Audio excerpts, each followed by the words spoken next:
चलिए बहुत बहुत स्वागत है आप सभी का फिर से हमारे यूट्यूब चैनल पर। देखिए आज की इस वीडियो में बात करने वाला है क्लास 12 हिस्ट्री टर्म 2 की इंपॉर्टेंट क्वेश्चन की। तो देखिए आपका जो सेकेंड टर्म का एग्ज़ाम होने वाला है तो आपका कुछ ऐसे प्रश्न पूछे जाएंगे जो कि 2 नंबर का रहेगा, 3 नंबर का रहेगा और 5 नंबर का रहेगा। तो आज की इस वीडियो में हम बात करने वाले हैं जो भी प्रश्न आपका 2 नंबर टाइप पूछा जाता है हर एक प्रश्न को देखने का प्रयास करेंगे। इसके बाद हम लोग जो आपका 5 नंबर टाइप का जो भी प्रश्न रहेगा उसको भी देखने का प्रयास करेंगे, ठीक है। तो ज़्यादातर मेरा ये रहेगा कि आपका 2 नंबर का मैं करवा देता हूँ और आपका 5 नंबर टाइप का, और टाइम मिलेगा तो आप कमेंट कीजिएगा तो मैं 3 नंबर वाला भी करवा दूंगा, ठीक है। तो सबसे पहले आज की इस वीडियो में हम लोग बात कर लेंगे 2 नंबर टाइप के जितने भी प्रश्न बनते हैं कि हर एक प्रश्न को हम लोग बारीकी से देखेंगे, ठीक है।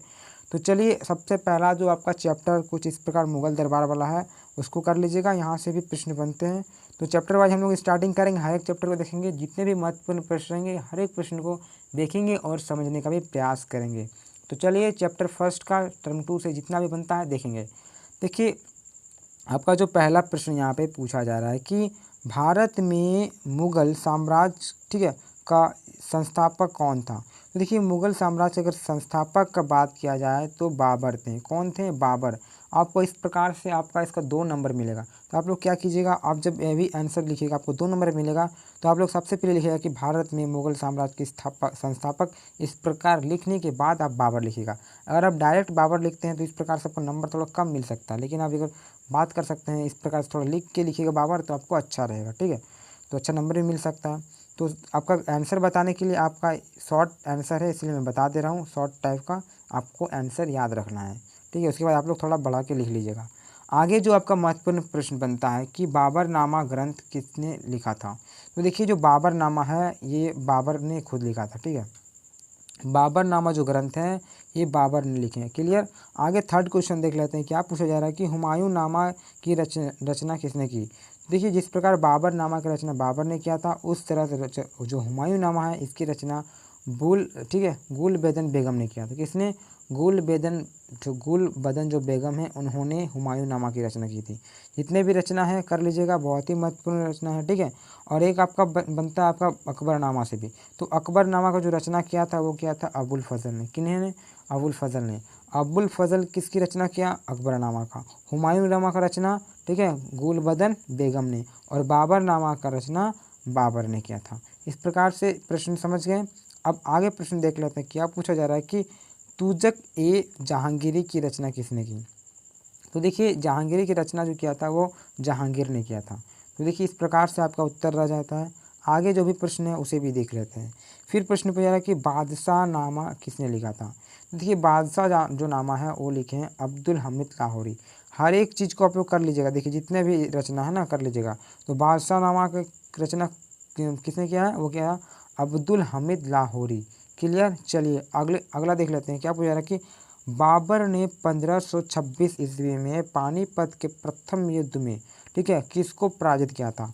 देखिए जो 1526 में जो पानीपत का पहला युद्ध लड़ा गया था वो बाबर और इब्राहिम लोदी के बीच लड़ा गया था, ठीक है।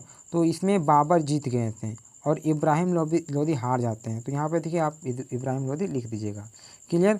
आगे क्या प्रश्न पूछा जा रहा है कि 16 मार्च 1527 ईस्वी को जो खानवा का युद्ध में, ठीक है, बाबर ने किसको पराजित किया था। तो देखिए 1526 के बाद बाबर दूसरा युद्ध लड़ता है, खानवा का युद्ध। तो ये जो युद्ध होता है, ठीक है, राणा सांगा और बाबर के बीच होता है जिसमें बाबर फिर जीत जाते हैं। तो ये राणा सांगा के साथ हुआ था आपका खानवा का युद्ध 1527 में, क्लियर। चलिए आगे प्रश्न पूछा जा रहा है कि अकबर का शासनकाल कब से कब तक माना जाता है, ठीक है। तो देखिए जो अकबर का अगर शासनकाल बात किया जाता है तो 1556 से 1605। ये प्रश्न बहुत ही महत्वपूर्ण है और आपका टर्म 1 में भी इस चैप्टर से कुछ प्रश्न पूछे जा रहे हैं तो इसे भी आप लोग देख लीजिए, ठीक है। बहुत ही ईजी टाइप का क्वेश्चन है, आप लोग कर लीजिएगा तो डायरेक्ट दिमाग में घुस जाएगा और 2 नंबर आपका ईजीली तरीके से आ सकता है, ठीक है। 2-2 नंबर करके आपका ऐसे तो आ जाएगा नंबर, ठीक है। आगे क्या प्रश्न पूछा जा रहा है कि पानीपत के द्वितीय युद्ध कब, ठीक है, हुआ था, उस वर्ष को बताना है।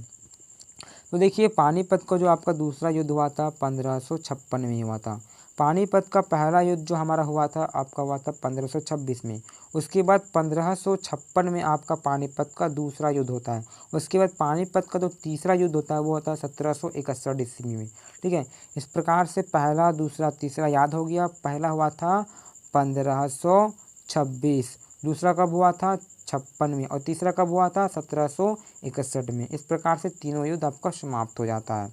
चलिए आगे देख लेते हैं। नेक्स्ट क्वेश्चन क्या है कि मुगल कालीन चित्रकला किसके काल में चरम उत्कर्ष पर था। ठीक है, तो देखिए जो मुगल कालीन चित्रकला की बात किया जा सकता है तो जहांगीर के काल में। किसके काल में? जहांगीर के काल में। ठीक है, मोस्ट इंपॉर्टेंट क्वेश्चन है, इसे भी ध्यान में रखिएगा। आगे क्या प्रश्न पूछा जा रहा है कि ताजमहल किस नदी के किनारे स्थित है। तो देखिए ताजमहल जो है वो यमुना नदी के किनारे स्थित है। किस नदी के किनारे? यमुना नदी के किनारे ताजमहल स्थित है। और इसका जो निर्माण करवाया था शाहजहाँ ने करवाया था, अपनी बेगम जो मुमताज़ है उनकी याद में करवाया था। ठीक है, और ताजमहल जो पड़ता है वो आपको उत्तर प्रदेश में पड़ता है, याद रखिएगा। चलिए आगे क्या प्रश्न पूछा जा रहा है कि भारत का अंतरिम, ठीक है, मुगल सम्राट कौन था। तो देखिए सबसे अंतिम अगर बात किया जा सकता है तो आपका बहादुर शाह जफ़र हो जाएगा। कौन? बहादुर शाह जफ़र। एक एक प्रश्न को आप लोग याद रखिए। ठीक है, बहुत ही महत्वपूर्ण प्रश्न ये सभी। चलिए आगे देख लेते हैं क्या प्रश्न पूछा जा रहा है कि कोई दो विदेशी यात्री के नाम लिखें जो मुगल सम्राट जहांगीर के दरबार में आए थे। ऐसे दो यात्रियों का नाम बताना है जो कि जहांगीर के दरबार में आया था। एक तो हो जाएगा कैप्टन हॉकिंस और आपका एक हो जाएगा पॉल कैनिंग। ठीक है, ये आपका दो यात्री थे। ठीक, चलिए आगे देख लेते हैं दूसरा प्रश्न, मतलब नेक्स्ट प्रश्न क्या पूछा जा रहा है कि उर्दू का जन्म दिन, ठीक है, सॉरी, किन दो भाषाओं से संपर्क में हुआ। देखिए जो उर्दू है ना, उर्दू दो भाषाओं से मिला है। एक तो आपका फारसी से, एक तो हिंदी से। ठीक है, तो जो हिंदू मतलब उर्दू बना है वो आपका फारसी से और हिंदी से। इस प्रकार से जो भी प्रश्न है वो आपका इस प्रकार से रहता है। अब हम लोग दूसरा बात कर लेते हैं आगे प्रश्न की। तो क्या पूछा जा रहा है कि भारत में किस यूरोप वाणिज्य कंपनी ने सर्वप्रथम अपना ठिकाना बनाया। तो सबसे पहले जो कंपनी आया था वो आया था पुर्तगाली। ठीक है, कौन? पुर्तगाली।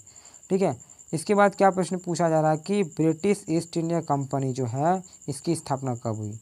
तो देखिए इसकी स्थापना हुई थी 1600 ईस्वी में। कब हुई थी? 1600 ईस्वी में ब्रिटिश ईस्ट इंडिया कंपनी की स्थापना हुई थी। नेक्स्ट क्वेश्चन देख लेते हैं। क्या पूछा जा रहा है कि किस युद्ध में विजय के पश्चात ईस्ट इंडिया कंपनी ने बंगाल, बिहार, उड़ीसा के दीवानी अधिकार प्राप्त कर लिया। तो वो कर लिया बक्सर युद्ध के बाद। ठीक है, जो बक्सर का युद्ध हुआ था उसके बाद से। आगे क्या प्रश्न पूछा जा रहा है कि ईस्ट इंडिया कंपनी को बंगाल, बिहार और उड़ीसा की दीवानी कब प्राप्त हुई। तो हुआ था 1765 में। कब? 1765 में। क्लियर। आगे प्रश्न पूछा जा रहा है कि कार्नवालिस, ठीक है, कोड कब बना। देखिए जो कार्नवालिस कोड बना था वो बना था आपका 1775 में। कब बना था? 1775 में। ठीक है, नेक्स्ट क्वेश्चन देख लेते हैं। क्या पूछा जा रहा है कि स्थायी बंदोबस्त बंगाल और बिहार में, ठीक है, किसके द्वारा लागू की गई थी। तो देखिए जो आपका स्थायी जो बंदोबस्त है वो बिहार में लॉर्ड कार्नवालिस के द्वारा लागू किया गया था। और कब लागू किया गया था? आपका 1790 के दशक था। ठीक है, इस प्रकार से आपका हो जाएगा। आगे क्या प्रश्न पूछा जा रहा है कि स्थायी बंदोबस्त सबसे पहले किस प्रांत में लागू हुआ था। तो सबसे पहले बंगाल में लागू किया गया था। कहाँ पे? जो बंगाल वाला साइड होता है इस साइड में लगाया गया था। अब आगे प्रश्न पूछा जा रहा है कि स्थायी बंदोबस्त में भूमि का स्वामी होता था। तो देखिए ये जो बंदोबस्त लगाया गया था सरकार द्वारा, तो उसमें जो भूमि का मालिक या तो स्वामी बोला जा सकता है वो जमींदार था। कौन था? जमींदार। जमींदार को क्या कहा गया था कि तुम इस ज़मीन का मालिक हो, स्वामी हो, तुम टैक्स उठा करके हमको देगा। ठीक है, यानी जो अंग्रेज है वो बोले कि आप क्या कीजिए कि जितने भी आपका मजदूर वगैरह हैं उन्होंने से टैक्स उठा के आप मुझको दीजिएगा। इसको कहा? जमींदार को। अब आगे देख लीजिए क्या है कि लिखा है प्रश्न की ठीक है, राजस्व एकत्रित करने वाला अधिकारी कौन था। तो जो राजस्व एकत्रित करता था वो कौन करता था? जमींदार करता था। क्लियर। आगे नेक्स्ट क्वेश्चन क्या लिखा हुआ है कि स्थायी बंदोबस्त कब और कहाँ लागू किया गया। तो देखिए जो आपका स्थायी बंदोबस्त लागू किया गया था वो आपका 1793 में, ठीक है, बंगाल में लागू किया गया था। कब? 1793 में बंगाल में लागू किया गया था। इस प्रकार से देखिए ये महत्वपूर्ण प्रश्न रह जाते हैं। अब हम लोग कुछ और भी प्रश्न है आपका संथाल विद्रोह वाला से, वो भी देख लेते हैं। यहाँ पे प्रश्न पूछा जा रहा है कि संथाल विद्रोह के दो मुख्य नायक, ठीक है, नायकों का उल्लेख कर, नायक यानी कि हीरो को बताना है। तो देखिए संथाल विद्रोह का जो नेतृत्व करता था वो सिद्धू और कान्हू दो भाई थे जो झारखंड के हैं। ये आपका सही उत्तर हो जाता है। क्लियर। आगे प्रश्न पूछा जा रहा है कि संथाल विद्रोह कब हुआ। तो देखिए जो संथाल विद्रोह हुआ था आपका 1855-56 के समय हुआ था, यानी कि 1855 यहाँ पे लिखा हुआ है, आपका सही उत्तर हो जाता है। आगे देखिए क्या प्रश्न पूछा रहा है कि संथालों को बसने के लिए दिया गया भूभाग क्या कहलाता था। तो देखिए संथालों को जो बसने के लिए जो भाग दिया गया था उसे क्या कहते हैं, उसे दामिन ए को कहते थे, ठीक है। इसके बाद क्या किया, इसके प्रकार उसने सरकार ने क्या किया, इसमें एक विशाल टैक्स यानी कि कर चढ़ा दिया उसके ऊपर। तो ये जो जो क्षेत्र होता था, ये जो भूभाग कहलाता था वो कहता था दामिन ए को, ठीक है, याद रखिएगा दामिन ए को। आपका ये प्रश्न आपका थोड़ा 3 नंबर में भी आ सकता है, ठीक है। तो आगे देख लेते हैं क्या प्रश्न पूछा जा रहा है। पूछा जा रहा है कि जमीन को जलाकर साफ करके, ठीक है, खाद हेतु राख का प्रयोग किया जाता था, ऐसी खेती कहलाती थी।